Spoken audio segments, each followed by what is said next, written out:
Happy Tuesday evening, everybody. I'm Chief Meteorologist Tim Pandagis. Today's July 30th, 2024, and the Atlantic may start to get a little more active. I know it's been a rather quiet July, coming off of Beryl at the beginning of the month. Cat 5 hurricane, and then nothing since. Now we're watching a tropical wave that for now is muted. Its development is muted thanks to the interaction with Saharan dust. Very dry levels of the mid-levels of the atmosphere, not allowing any tropical development right now, but it is worth watching, especially if you live in the southeastern United States or in Florida.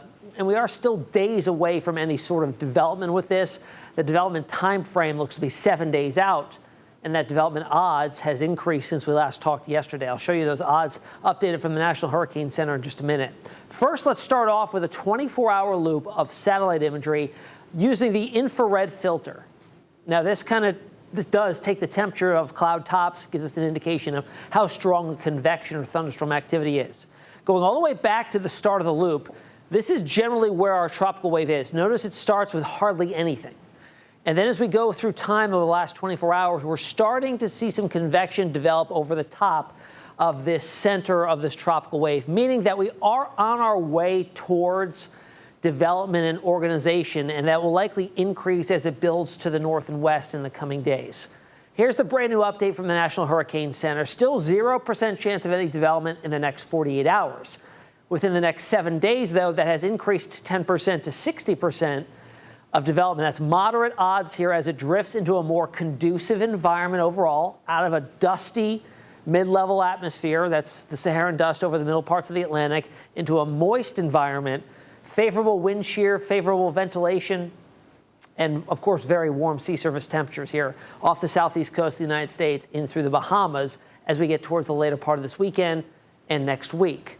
Here's where it currently is. So here's this big plume of Saharan dust that's currently enveloped this tropical wave. It will be building out of it, though, in the next, say, 48 to 72 hours. However, the development odds, as you saw, within 7 days. So here are our long-range global models, the European and the American. I'm just going to play it out right through the rest of the week. And notice here, we don't see the models picking up on anything aside from maybe the potential of the start of a closed-off center of circulation here based on the European model by Saturday evening off the southeast coast of Florida.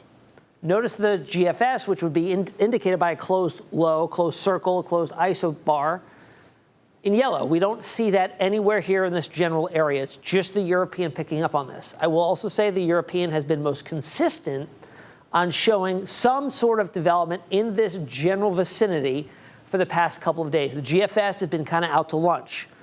Now let's jump ahead a little bit farther. Here we are by Sunday morning, showing still just off the east coast of Florida, European. Still nothing from the GFS. Intensification occurring here as it pretty much moves along the geography of the southeast coast of the United States as a stronger system off the coast of North Carolina by Monday mid-morning based on the European. Still nothing from the GFS. We'll go all the way out to Tuesday evening, and here comes the GFS showing something, a weaker, disorganized array of convection, possibly in the northeast parts of the Gulf of Mexico. Meanwhile, the European shows an intensifying system, which could be Debbie at this point, exiting and pulling away from the eastern seaboard of the United States, recurving out to sea. So there are three basic scenarios of what may play out with this tropical wave going forward. Now, a weak, disorganized system, as you saw depicted from the GFS, is this green line here. This would stay farther to the south and travel farther to the west if it's weak and disorganized, emerging into the Gulf of Mexico. This would be a week out from now. What happens after that is still up for debate with all the models. Some show it strengthening in the northern Gulf, some show it meandering and being nothing, but we'll cross that bridge when we get to it. Then you've got the European here that develops the system a little bit later, but it is a stronger system, moves along the east coast of Florida, offshore, and then recurves out to sea. Now, development sooner but stronger means that the recurve will likely occur sooner, staying well away from the U.S.